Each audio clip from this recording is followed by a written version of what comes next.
આજે હું એક વાર્તા કહીશ અને તે વાર્તાનું નામ છે કુકડી પડી રમવા. એક સરસ મજાનું ગામ હતું. એ ગામમાં એક કુકડો અને કુકડી રહે. તે બંને બહાર ફરવા જવાનું મન થયું. તે બંને તો બહાર ફરવા નીકળ્યા. ફરતા ફરતા તે ગામની બહાર પહોંચી ગયા. ગામની પાદરે રંગારાના ઘણા આગળ રંગારાના ઘર હોય એટલે રમના હોત તો હોય જ નહીં.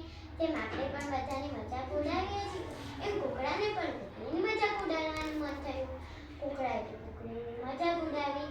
મજાકથી કુકડી ખૂબ ખીજાઈ. કુકડી કુકડાને મારવા તેની પાછળ દોડી. દોડતી કુકડીની ઠેસ રાખતા તે રંગારાના હોશમાં પડી ગઈ.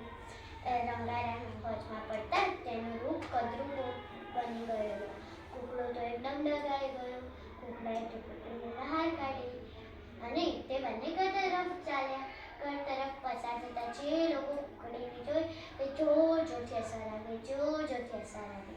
લોકોનું હસવું કુકડી માટે માથાનો દુખાવો બની ગયો. કુકડી તો વિચારમાં પડી, આવું તો શું બન્યું હશે જે મને જોઈને બધા હસે છે. કુકડી તો ઘરે દોડતી કુકડીને જોઈ. કુકડો પણ તેની પાછળ દોડ્યો. તે ઘરના દરવાજે પહોંચ્યા તો તેમના છોકરા પણ તેમને જોઈને હસવા લાગ્યા. કુકડે તો બધાને પૂછ્યું પણ કોઈએ કોઈ ઉત્તર આપ્યો નહીં.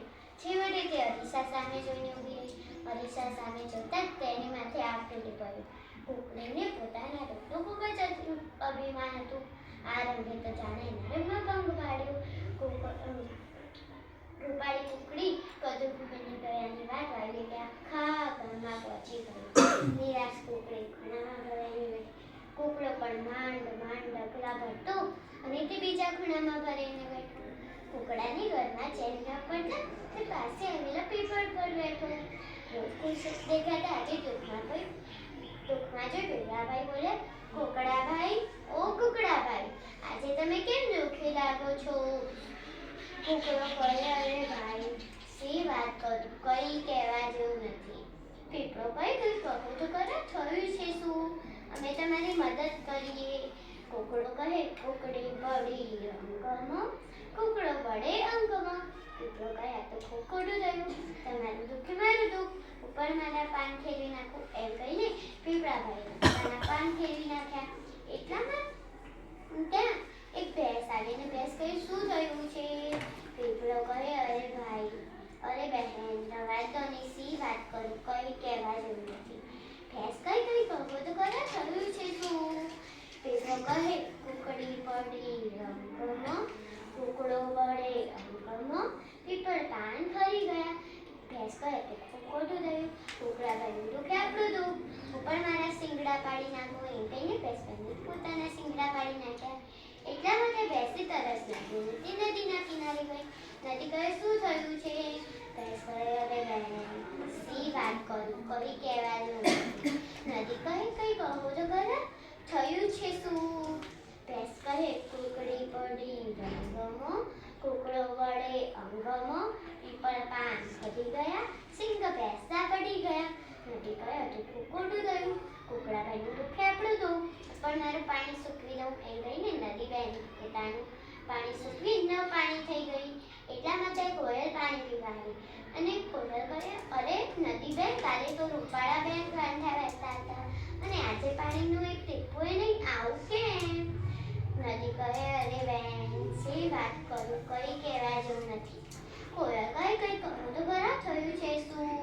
નદી કહે, કુકડી પડી રંગમાં, કુકડો પડે અંગમાં, પીપળ પાન ફરી ગયા, સિંગ ભેંસના પડી ગયા, નદી થઈ ગઈ સૂકી પડ.